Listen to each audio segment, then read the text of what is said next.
¿Qué tal amigos del Pan Am Post? Se viralizó en redes sociales que el alcalde de Lima dijo que va a hacer una colecta de firmas para perseguir judicialmente a los corruptos en vista que el Congreso no lo aprobó. Para ver las dimensiones de esto tenemos en pantalla al congresista peruano Alejandro Muñante. Bienvenido. Muchas gracias, Mamela, y saludo a todo tu público que te sigue en el Panama Post. Muy amable. Quería saber, ¿es posible hacer esta colecta o cuáles son los límites y qué hará el Congreso? Sí, mira, según la Ley de Participación Ciudadana, donde se establece el mecanismo del referéndum como un método justamente para hacer participar a la población de la coyuntura social del país, se puede presentar a través de una firma, ¿no? De una colección de firmas que deberían ser cerca de 72.000 firmas para que una propuesta pueda llegar al Congreso de la República. Si esta propuesta es rechazada o se desnaturaliza la propuesta original provenida justamente de una iniciativa ciudadana, se requerirá completar hasta cerca de 1,5 millones de firmas para que ya no sea el Congreso, sino la población la que decida si esa ley debe aprobarse o no aprobarse. El alcalde de Lima, hay que precisar que él tiene iniciativa legislativa. Los congresistas tenemos iniciativa legislativa. Sin embargo, se quiere hacer participar a la población de esta iniciativa a través del referéndum, porque además puede permitirse que si una iniciativa inició por vía recolección de firmas, podría completar el número para que se active inmediatamente el referéndum. Por supuesto que es un trabajo arduo, recolectar en principio 72.000 firmas y luego 1,5 millones de firmas no es fácil, pero digamos que el alcalde ha asumido ese reto y se espera pues que se pueda hacer lo más pronto posible. Ahora, sobre el fondo de la iniciativa, y es que lo que se propone es la cadena perpetua para aquellos funcionarios que incurren en corrupción. Fíjate, Mamela, que el Contralor General de la República, aquí en el Perú, ha señalado hace una semana, nada más en una conferencia de prensa, que al año en nuestro país, el Perú, lamentablemente, se destinan más de 23.000 millones de soles en corrupción. O sea, se va un gran presupuesto nacional, lo suficiente como para poder sacar al Perú de la pobreza en un año, lo suficiente como para poder construir 5 hospitales de alta complejidad, lo suficiente como para poder construir todas las autopistas que nos faltan, ¿no? Entonces, el robo que se hace por corrupción es realmente exorbitante. Y sobre esa situación es que la población peruana ya está cansada. Necesitamos justamente ver la forma y manera cómo esto se podría acabar. Por supuesto que hay políticas de prevención que hay que estudiar, ¿no es cierto? Como por ejemplo, evitar que un funcionario se enquiste por mucho tiempo en el Estado. Yo he señalado además que el excesivo la excesiva sobreregulación, ¿no es cierto? El estatismo también genera corrupción, porque claro, si hay demasiada burocracia, tú estás obligado muchas veces a pagar una coima, un soborno, para que tu proyecto pueda encaminarse como corresponde, ¿no es cierto? ¿Por qué? Porque la burocracia no permite que las cosas salgan rápido. Entonces, esa excesiva sobreregulación de nuestra economía y de muchos sectores del país hace y propicia justamente la corrupción. Entonces, si bien es cierto, eso es importante legislar y regular, lo cierto es que también hoy la población necesita respuesta rápida de parte de sus autoridades y considero que la cadena perpetua para delitos excesivamente graves de corrupción podría ser un aliciente para nuestro país.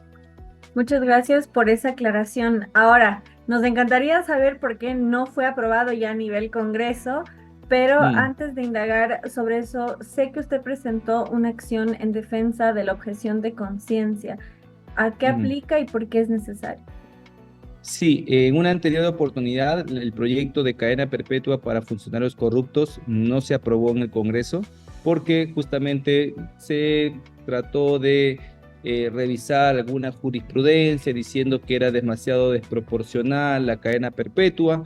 Pero bueno, por esas razones es que en ese momento no se aprobó. Por eso es que el alcalde de Lima está ya promoviendo una iniciativa ciudadana como la que propone, ¿no? Ahora, con respecto a este otro tema que tú mencionas, que también es sumamente importante, en la Comisión de Constitución en esta semana, el día martes, se aprobó justamente esta iniciativa de mi autoría para poder establecer un marco procedimental al derecho de la objeción de conciencia.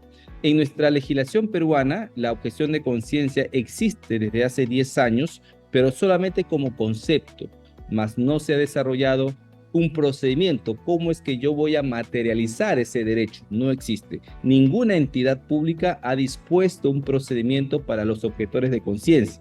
Recién hace una semana nos enteramos que el Ministerio de Salud peruano dispuso una especie de formato para los médicos objetores, pero eso en razón justamente a que nosotros hemos empezado a hacer un poco de bulla, ¿no?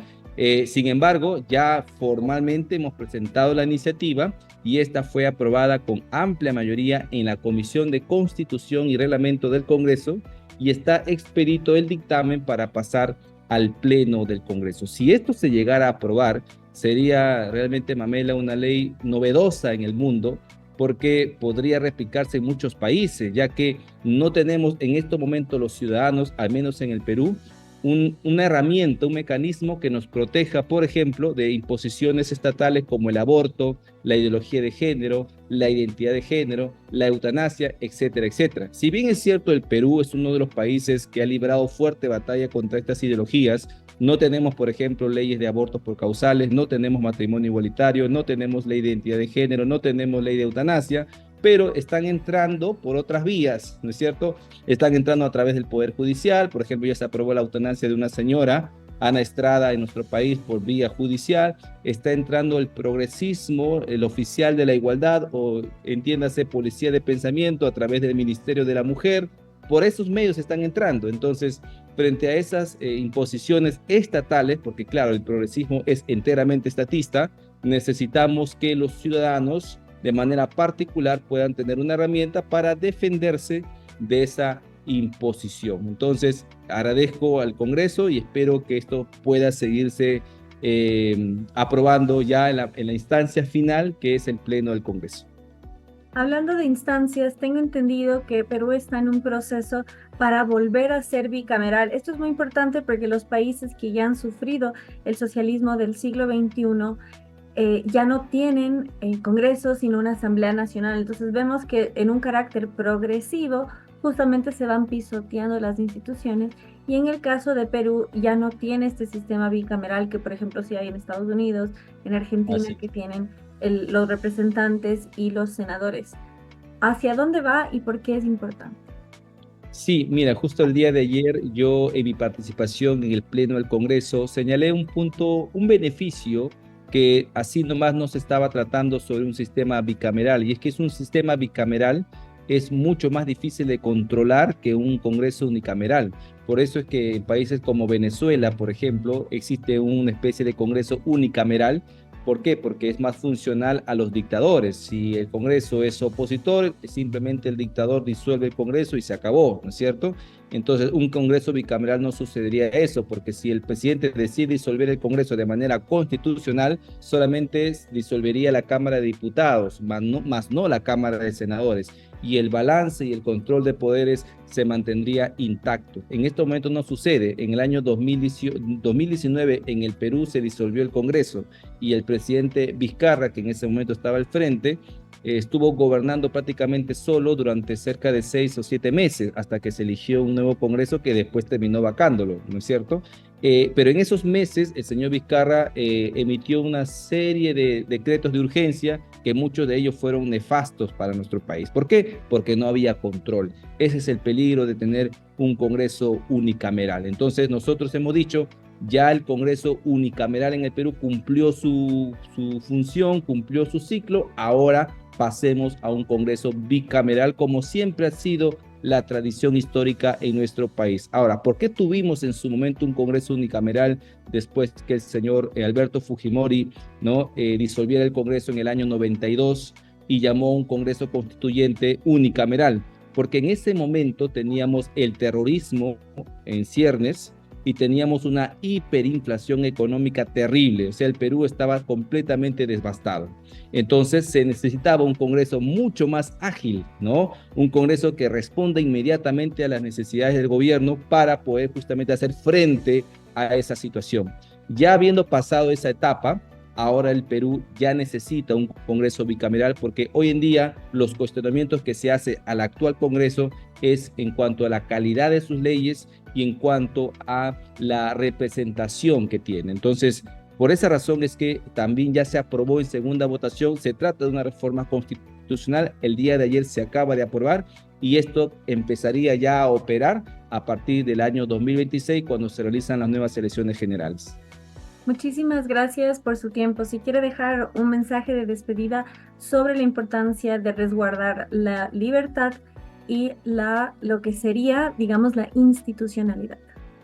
Sí, muchísimas gracias, Mamela. Y efectivamente aquí en el Perú estamos trabajando arduamente para salvaguardar la libertad del ser humano, la libertad de pensar, la libertad de creer, la libertad de expresarse. Y por eso es que estamos también trabajando en estos proyectos de ley que justamente tienen que ver con el resguardo de la libertad individual. Porque claro, solamente defender la libertad económica no basta en un mundo donde las ideologías se impregnan y donde lo primero que se busca es socavar al individuo como tal, ¿no? Entonces estamos luchando por salvaguardar la libertad de las personas, pero también estamos luchando por salvaguardar la institucionalidad democrática de nuestro país, ya que lamentablemente existieron poderes fácticos que sin ganar elecciones han siempre movido los hilos de nuestro país, como las ONGs, ¿no? O los grupos llamados caviares, que son progresistas de izquierda, que han estado por mucho tiempo en el poder y que hoy se resisten a dejarlo. Frente a eso, también estamos luchando aquí en el Perú y espero que las cosas puedan ocurrir de la mejor manera. Así que un fuerte abrazo a todos ustedes y que viva la libertad. Muchas gracias por su tiempo. Muy bien, gracias, Mel.